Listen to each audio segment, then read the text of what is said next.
Eletrobras, Banco do Brasil ou Petro?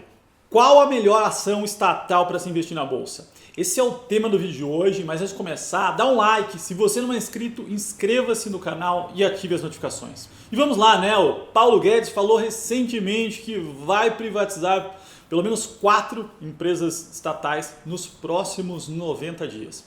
O Paulo Guedes tem a bandeira, né, é um liberal e pretende aí privatizar muitas das empresas públicas, né? Então a gente vai conversar sobre isso durante esse vídeo. Isso acaba de alguma forma impulsionando o mercado, né? Principalmente as empresas estatais, tá? Então acho que esse é um primeiro ponto que deve impulsionar nesse contexto. Muita gente me pergunta, né? Qual a melhor ação para se investir estatal? Então o que eu vou fazer? Hoje eu vou começar analisando Banco do Brasil e nos próximos vídeos vou analisar Petro e Eletrobras e aí vou fazer um comparativo e mostrar qual é a melhor na minha visão, tá, pessoal? Então começamos hoje aqui com essa série de vídeos e vamos lá, né? Uma das coisas importantes, quando a gente fala de uma empresa estatal, o que significa, né? Significa que o controle pertence ao governo, né? À União Federal. É uma empresa que pertence, que o controle está na mão da União. E qual é o grande ponto, né? Qual é a diferença de ter um controlador, por exemplo, o Itaú, né? Que é controlado pelas famílias fundadoras, ou então o Estado? Porque existe uma grande diferença, né? O empresário, né, o empreendedor ou uma equipe de executivos que tocam uma empresa, eles têm um alinhamento, né? Existe um objetivo único numa empresa, né, que é gerar um produto, um serviço de qualidade, ter algum diferencial, mas para gerar lucro, né, gerar caixa, para ou crescer ou distribuir, mas é gerar valor para o acionista, né, para as pessoas que são sócios. Dentro de uma empresa estatal, né, quem é o executivo que comanda?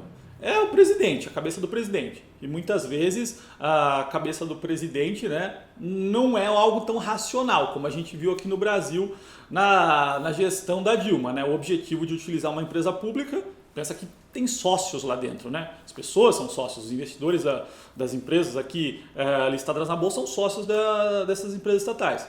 E aí o único objetivo era estimular a economia ou fazer política utilizando essas empresas, né? Mesmo com a consequência de destruir valor da empresa. Então não é um negócio muito racional, né?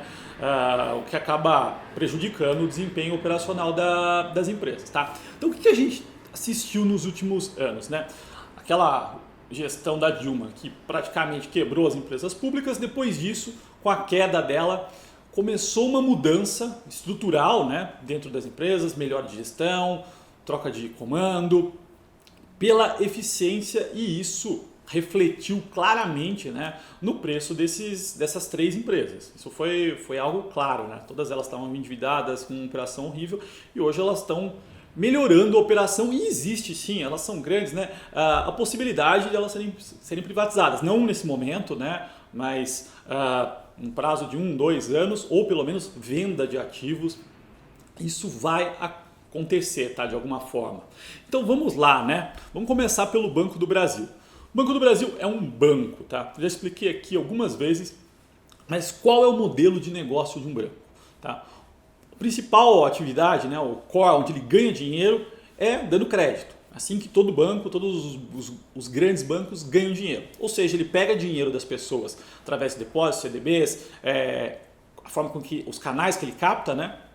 Dinheiro barato, porque um banco grande dificilmente paga mais do que CDI para conseguir captar dinheiro.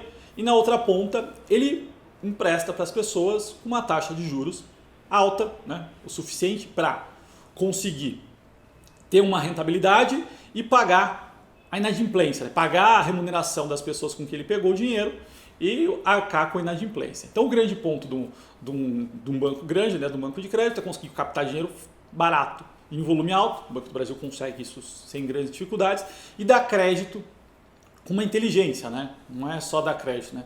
Tem a taxa certa para a pessoa certa, então isso exige uma inteligência para não ter uma inadimplência alta, né? Ou seja, uma provisão ali, uma linha de receita de provisão ruim. Então esse é o principal core do banco. Além disso, uma outra receita importante dos bancos, né, são os serviços. Tarifa bancária, TED, fundos de investimentos, previdência, tudo isso agrega muito valor a um banco, tá, pessoal? Então, esse é o modelo de negócio e é assim que ele ganha dinheiro. Então, ele ganha dinheiro crescendo carteira de crédito e conseguindo vender mais serviços para os clientes dele, tá? Então, se a gente olhar aqui, eu vou trazer um pouquinho do histórico do banco, tá? Do histórico de performance para vocês terem uma ideia, tá? Então, eu estou olhando aqui o lucro líquido de 2016 a 2019. E a gente viu um crescimento fortíssimo, né? Então, o banco aqui em 2016 estava passando pela mudança, né? Por uma mudança de gestão, né? Dado tudo o que aconteceu. E ele começa a mostrar, sim, esses números aqui são reflexos da redução da ingerência, né, e do foco em gerar valor para o acionista, seja ele a própria União, né, o próprio Estado. Se a empresa é eficiente, você consegue gerar lucro, né, distribuir, e quem recebe é o Estado. Então, é a coisa mais racional a ser feita. Então, esse é o primeiro gráfico.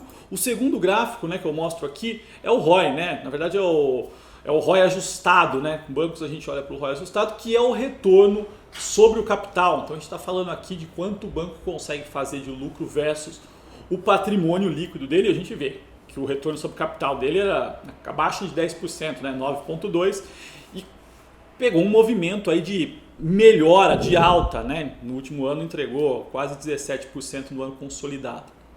Então conseguiu mostrar um crescimento, uma melhora aí forte na rentabilidade dos bancos, do Banco do Brasil. E quando a gente compara, né, o ROI do Banco do Brasil, ele ainda é baixo, né, mesmo esse nível aqui de 16,7%, né, 18, quase 18 no último trimestre de 2019, com os outros bancos privados, né, Santander, Bradesco e Itaú, tem um retorno ali de 21, 22%, o Itaú até chega a entregar 24%. Então existe uma defasagem, isso é uma questão operacional, tá? Mas o banco está reduzindo e com venda de ativos ou até mesmo com uma privatização isso tende a fechar, tá? Então acho que isso aqui é uma das coisas importantes. Lembrando que esses dados aqui, pessoal, tá? Do Banco do Brasil, juntamente com um relatório completo com todos os dados históricos do Banco do Brasil, vou disponibilizar dentro do meu canal do Telegram, tá? Então quem quiser, o link está aqui embaixo, entra no canal, logo depois do vídeo eu já vou disponibilizar.